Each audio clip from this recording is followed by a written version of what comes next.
On va continuer de parler de justice et de police. En effet, on va résumer en 4 images un peu ce qu'on a pu voir cette semaine. La mobilisation des forces de l'ordre cette semaine avec des pancartes aux slogans parfois durs et même des mots prononcés qui ont marqué, dont on va reparler. Ceux du syndicat Alliance, par exemple, qui a parlé du principal problème de la police qui serait la justice.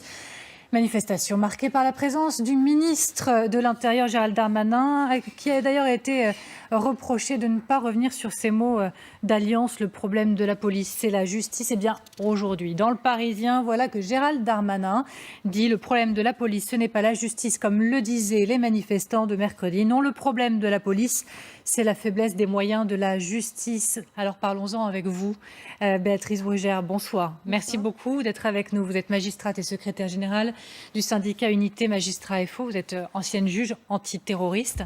Ces mots de Gérald Darmanin, pour commencer, quand il dit que le problème, ce n'est pas la justice, c'est la faiblesse des moyens de la justice.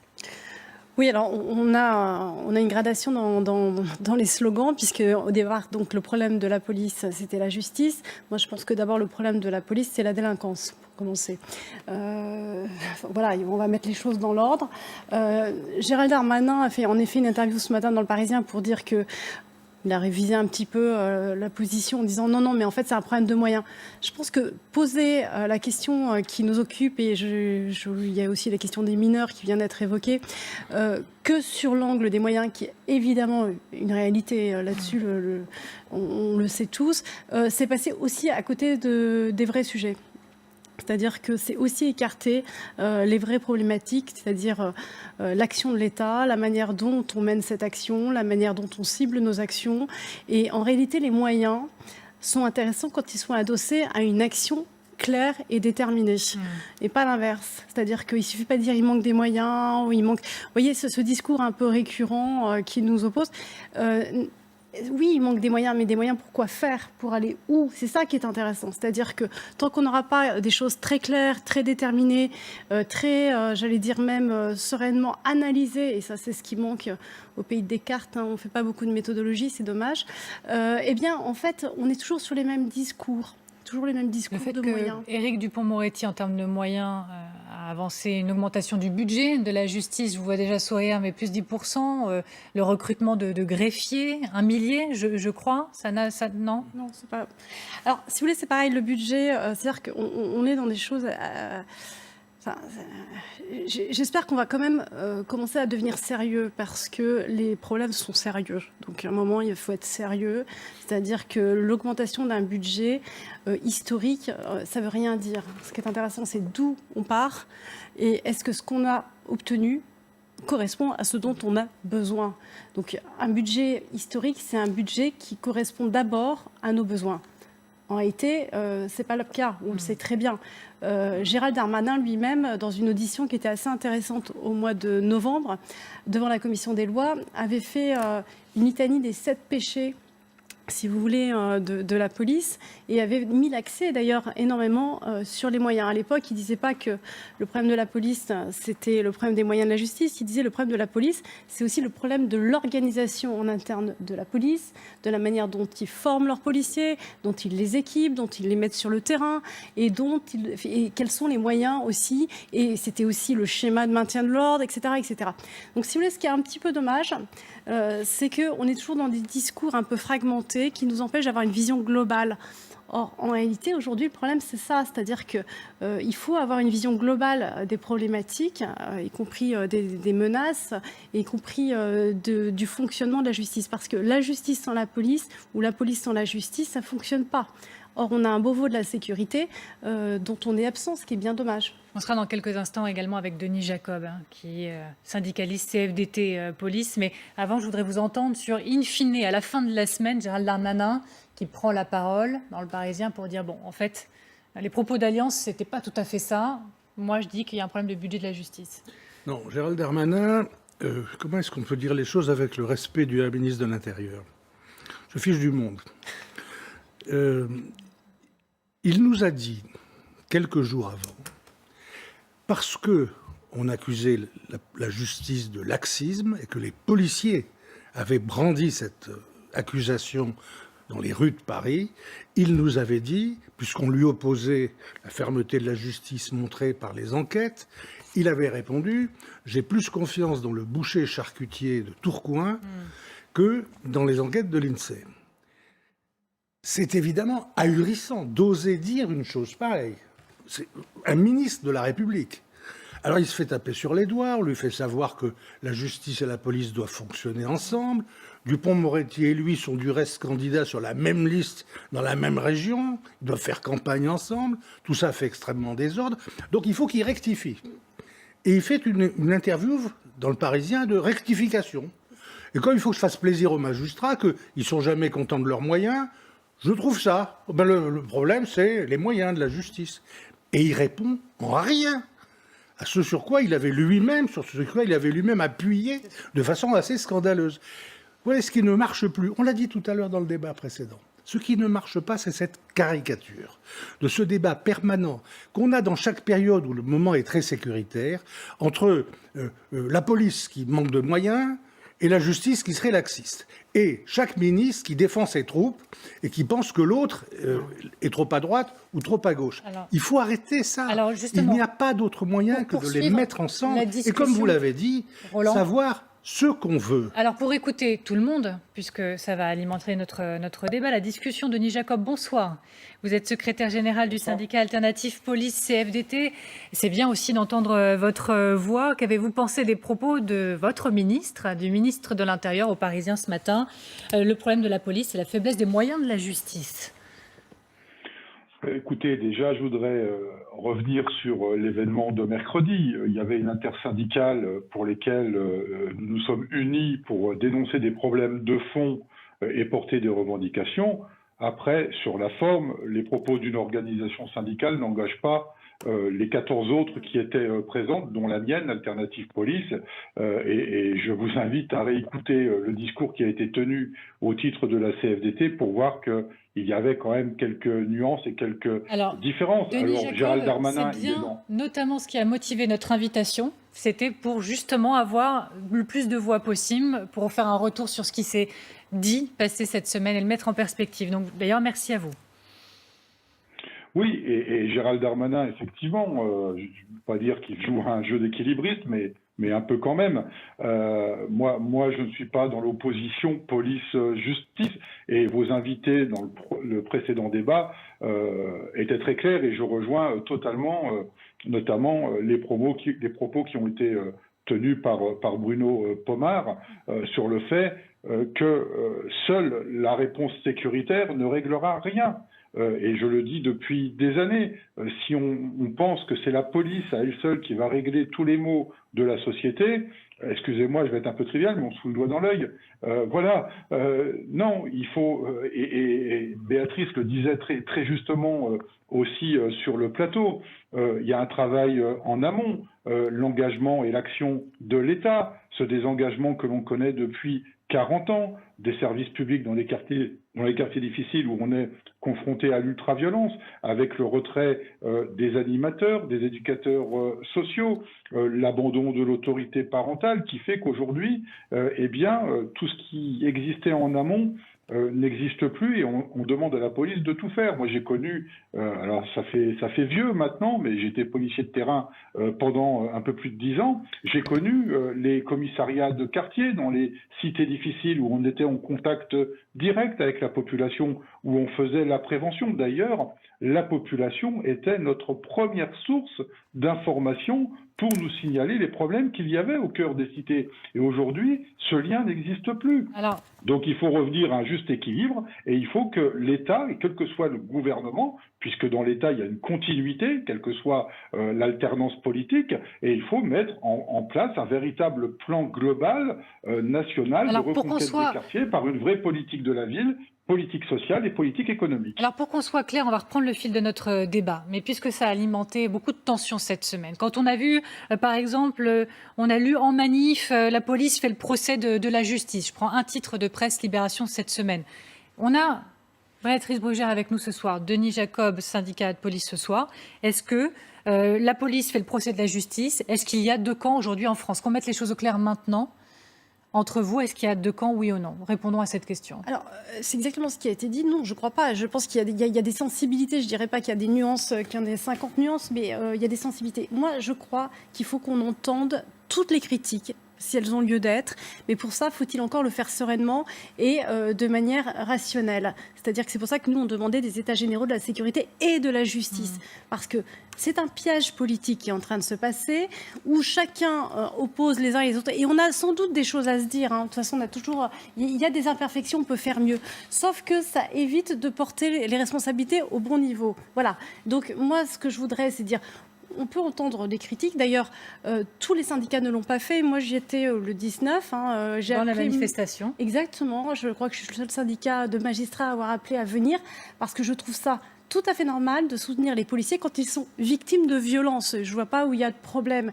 Mais une fois qu'on a dit ça, ça ne veut pas dire qu'on ne peut pas dialoguer, travailler ensemble, et même on a fait des propositions. Mais il y a évidemment des récriminations de la police contre la justice, et inversement d'ailleurs aussi. Nous, on trouve qu'il y a une qualité de la baisse des enquêtes, etc. Donc tout ça est lié en réalité, et c'est pour ça que je crois qu'il faut arrêter, il faut sortir de ce piège politique, parce que l'enjeu, c'est pas la politique, c'est les citoyens. C'est-à-dire que si demain la justice est contre la police et que les deux institutions sont en train de s'effondrer, l'enjeu, c'est pour tous les citoyens, c'est pas que pour les politiques. Alors, je reviens vers vous, mais Maurice Safran et Stéphanie Villers, je voulais vous entendre. Une remarque et poser une question à nos deux syndicalistes. Allez-y. La remarque, c'est que parce qu'on est passé très vite là-dessus, je dois être un vieux ringard, mais je reste choqué par le ministre de l'Intérieur qui va à la manifestation des policiers. Ça reste pour moi c'est incompréhensible. Est-ce que vous imaginez qu'en 1983, Robert Badinter et Gaston Defferre, qui se sont affrontés plus violemment encore que Éric Dupond-Moretti et Gérald Darmanin, il y a eu une manif des policiers sous les fenêtres de la place Vendôme. Oui, est-ce que Gaston Defferre aurait eu cette idée incroyable d'aller saluer les policiers sous les fenêtres? Contre le laxisme des juges, déjà. C'est absolument invraisemblable. Je ferme la parenthèse. La question que je voudrais poser aux deux syndicalistes, c'est la suivante. Il y a aujourd'hui un procès idéologique. Il y a un procès idéologique qui est conduit contre les magistrats par une grande partie des syndicalistes policiers et par toute la droite, disant que les juges sont laxistes et qu'ils sont en grande partie responsables de l'insécurité en France. Je voudrais savoir qu'est-ce que vous pensez, comment vous réagissez à ce procès qui est indiscutable. On peut le lire dans la presse tous les jours. Alors, je commence par Denis Jacob. Est-ce que vous faites partie de ces syndicats qui estiment qu'effectivement il y a un procès à faire à la justice, notamment en termes de laxisme? En fait, je précise ma question, Denis Jacob, parce que je vous ai lu, je crois, dans Libération cette semaine, et vous avez dit, de notre côté, nous demandons à ce que les lois en vigueur soient strictement appliquées. Donc, vous estimez que la justice n'applique pas suffisamment la loi aujourd'hui? Le débat, c'est que mon organisation syndicale, comme la grande majorité, considère que le code pénal est suffisamment riche en sanctions pour ne pas aller créer des peines planchées comme d'autres organisations peuvent le demander. On a le sentiment effectivement que les peines qui sont appliquées sont des peines minimales et que des jeunes que l'on interpelle pour des délits graves se voient condamnés soit à des TIG, soit à des peines de sursis, et il y a cette incompréhension, et c'est pour ça qu'il faut, et je rejoins les déclarations de Béatrice Brugère, l'organisation syndicale demande, on peut l'appeler comme on veut, des états généraux, une table ronde, avec tous les acteurs dans la chaîne pénale, dans la chaîne sociale, qui participent à essayer d'éviter ces violences dans les cités. L'éducation nationale, les animateurs sociaux. Tant qu'on n'aura pas cette chaîne qui travaillera ensemble, on n'arrivera à rien. Et moi, je fais une proposition ce soir, mais ça fait partie des revendications que mon organisation porte depuis longtemps. Quand on interpelle des délinquants mineurs, notamment pour des actes graves, donc des délits, eh bien, on ne peut pas accepter qu'une fois qu'il a été interpellé, il soit remis aux parents avec une convocation de justice. Ça donne le sentiment qu'il n'y a pas de sanction immédiate. On devrait pouvoir, alors je connais les problèmes de moyens de la justice, mais on devrait pouvoir, dès lors qu'il a été interpellé, être présenté tout de suite, immédiatement, à la justice. Ça serait peut-être un électrochoc tant pour le mineur que pour les parents, puisqu'il y a la responsabilité parentale qui est en cause et dont il faut parler. Pourquoi un gamin fait plusieurs actes de délinquance? Pourquoi un gamin, à minuit, à 1h du matin, est toujours dans la rue? Jacob. Donc tout cela, oui. Ben justement, Madame Brugère souhaiterait vous répondre. Oui, enfin, je vais vous répondre surtout. Tout à fait. Non, mais sur la question du laxisme, parce que, pardon, mais vous avez dit cette semaine qu'il n'y avait pas assez de peine ferme. Hein. C'est pas ça, en fait. Je suis très contente que vous ayez posé cette question parce que, d'abord, cette question, elle est essentielle. D'abord, c'est une question qui concerne tous les citoyens, de comprendre comment on fonctionne et savoir si ça correspond aux besoins de chacun. Parce que sinon, on ne sortira jamais du débat. On a un sujet avec les mineurs. Je pense qu'on a un vrai sujet avec les mineurs et la manière dont on répond aux mineurs. Le problème de la délinquance des mineurs, c'est que la délinquance des mineurs, qui est extrêmement virulente et prolifique, c'est une toute petite minorité, en réalité. C'est une toute petite minorité. Or, sur cette petite minorité, je pense qu'on a un contresens parce qu'on oppose tout le temps l'éducatif et le répressif sur un schéma complètement obsolète, parce que une bonne répression, c'est, enfin, si vous voulez, c'est déjà de l'éducation en réalité. C'est pas la nature de la peine. Et c'est quoi? C'est quelque chose qui n'est pas symbolique, mais qui est immédiat. Parce que dans le temps de l'éducation, en fait, un enfant, il faut qu'il comprenne que c'est soit tout de suite, quelle que soit la réponse d'ailleurs, quelle que soit la réponse. Or, aujourd'hui, la difficulté, elle est double. Sur la justice des mineurs, on a des délais qui sont fous et on a, à mon avis, un contresens idéologique, on l'appelle comme on veut, puisqu'en fait, on est dans une vision du tout éducatif. Et moi, je pense que tout excès est mauvais. En réalité, il faut être pragmatique. Je vous donne une mesure. On a supprimé les courtes peines de 1 mois. Mais pour des mineurs ultra violents, qui sont ultra récidivistes, 1 mois, c'est formidable en réalité. C'est bien mieux que de leur empiler des mesures dont ils ne verront jamais le jour. Quand on a une toute petite minorité de mineurs extrêmement violents, dont on voit parfois que les passages à l'acte sont gravissimes. Mais ça ne correspond pas du tout à tout le monde, ça. Évidemment que pour le reste, on a des mesures qui sont graduées. Donc, on a ce problème-là. L'ordonnance de 45 qui est sur la table, et là, donc, vous voyez, on parle de quelque chose de récent, puisque c'est sur la table, rajoute en réalité du temps, parce qu'elle rajoute de la césure. C'est un contresens. Même des pédopsychiatres le disent. En fait, ce que le mineur a besoin, que ce soit une mesure de réparation, une mesure enfin, vous voyez, quelle que soit la sanction, c'est qu'au contraire, on aille très très vite. Et c'est pareil d'ailleurs pour les mineurs en danger. On a des délais qui sont complètement fous. Voilà. Donc ça, c'est un point noir. Votre ministre l'a un peu reconnu, ça. Oui, mais le problème, c'est qu'il ne change pas. Enfin, je veux dire, on est en train de voter quelque chose qui va dans l'autre sens. C'est parce qu'on confond le temps de la réponse judiciaire et le temps de la réponse éducative, ce qui est deux choses différentes. Pour le reste, c'est-à-dire la criminalité, c'est pareil. On ne fait pas d'analyse criminelle. Et il faut avoir une vision de terrain extrêmement pragmatique. Or, on a un logiciel aujourd'hui qui est quand même très clair, c'est-à-dire de nous dire, quels que soient, j'allais dire, les profils, la détention, c'est l'exception, la liberté, c'est la règle. Voilà, ça, il faut le dire. Et vous avez raison de poser la question.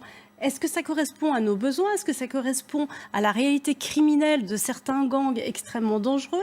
Voilà. Est-ce qu'on vous demande, parce que je vous ai lu cette semaine, est-ce qu'on vous demande de ne plus incarcérer ou moins incarcérer? Mais bien sûr.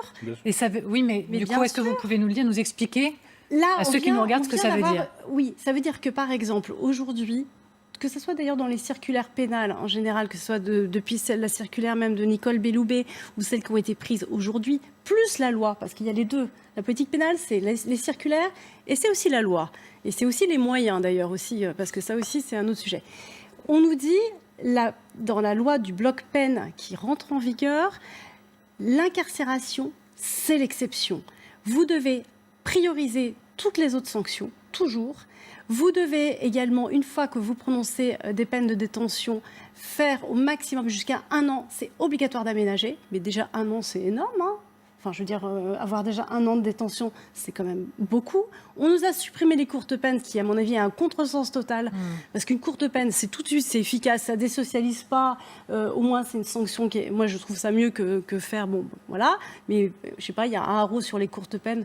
Moi, Même les ça... très courtes peines, 1 semaine. Mais exactement. Je trouve ça tellement plus intelligent. Parce que du coup, qu'est-ce qu'on fait? On accumule des peines qui sont parfois pas prises en charge tout de suite. Et tout d'un coup, ça tombe lourdement. Donc, ils se disent, mais qu'est-ce qui se passe? Donc moi, je pense que là, il y a quand même des choses à revoir.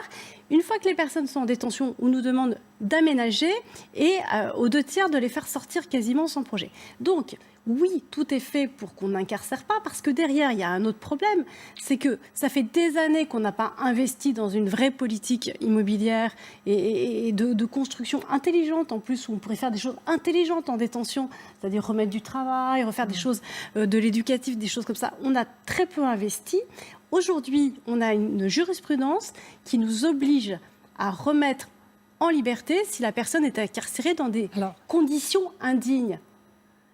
Donc, vous voyez, ça n'est pas anormal en même temps. Exactement, parce que derrière, on n'a pas pris ses responsabilités. Donc, ce que je veux dire par là, c'est que le juge, bien sûr qu'il incarcère quand il le faut et au maximum. Je ne dis pas qu'on n'incarcère pas. Je dis simplement que la politique aujourd'hui, c'est d'incarcérer le moins possible. Voilà.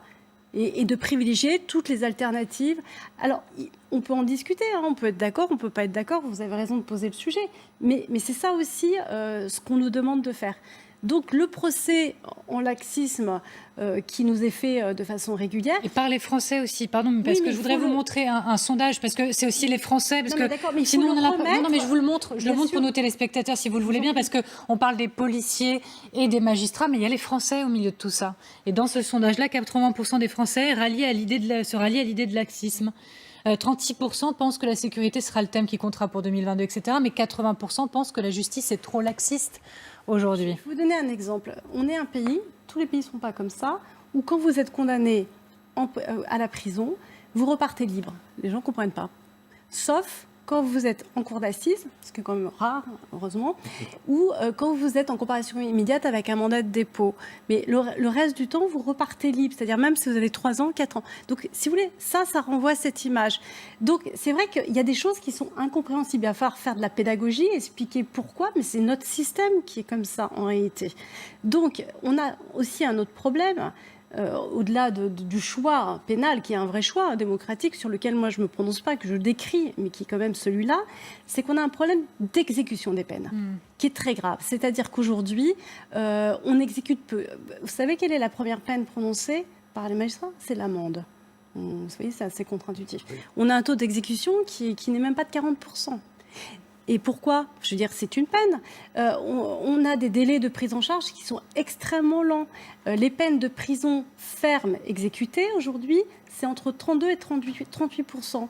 Parce que c'est que celle où il y a un mandat de dépôt. Donc voilà, tout ça participe, j'allais dire, de ce sentiment, justement, de laxisme, alors que, de façon complètement paradoxale, les magistrats n'arrêtent pas de travailler et je veux dire, l'activité est intense. C'est ça qui est fou. Stéphanie Miller. Oui, on voit bien qu'il y a plein de chantiers pour rendre la justice plus efficace. Mais j'ai regardé quand même dans les comptes nationaux les dépenses qui sont faites en justice. Parce que globalement, on sait qu'en France, on dépense énormément et à tout va. Et j'étais quand même surprise en fait du chiffre, même atterrée, puisque en fait en France, on dépense 70 € par individu, alors qu'en Allemagne, c'est pratiquement le double, c'est 130. Il y a 11 juges en France pour 100 000 habitants, alors qu'il y en a 25 en Allemagne. Donc en fait, il n'y a pas de secret, c'est-à-dire qu'il faut mettre plus de moyens. Là où je vous rejoins vraiment, c'est qu'il y a des domaines où on met les moyens. On a vu la santé, on dépense tout autant qu'en Allemagne, mais on n'a pas du tout le même résultat. Donc effectivement, il faut augmenter certainement le budget alloué à la justice, mais il faut écouter les professionnels de la justice pour identifier réellement leurs besoins et que ce ne soit pas une nouvelle bureaucratie, parce que c'est bien tout le problème. C'est-à-dire qu'en général, quand on les moyens, on met aussi derrière des emplois dans l'administratif qui servent finalement à pas grand-chose, sauf à alourdir la procédure. Donc il y a quand même un manque de moyens dans la justice. Si on regarde au niveau européen, c'est assez étonnant. Je vous rappelle qu'en France, on a 56% de notre PIB qui part en dépenses publiques et on n'a que 2% qui sont alloués à la justice. Donc on est très en arrière par rapport au niveau de l'Europe et des autres pays européens. Je dois remercier Denis Jacob. Je vous remercie beaucoup d'avoir été avec nous, d'entendre toutes les voix de cette manière-là. Merci d'avoir pris le temps. Bonne soirée à vous. Sur ce sujet-là, vous souhaitiez réagir, Béatrice? Je suis tout à fait d'accord. Et d'ailleurs, sur le budget historique dont tout à l'heure on a parlé rapidement,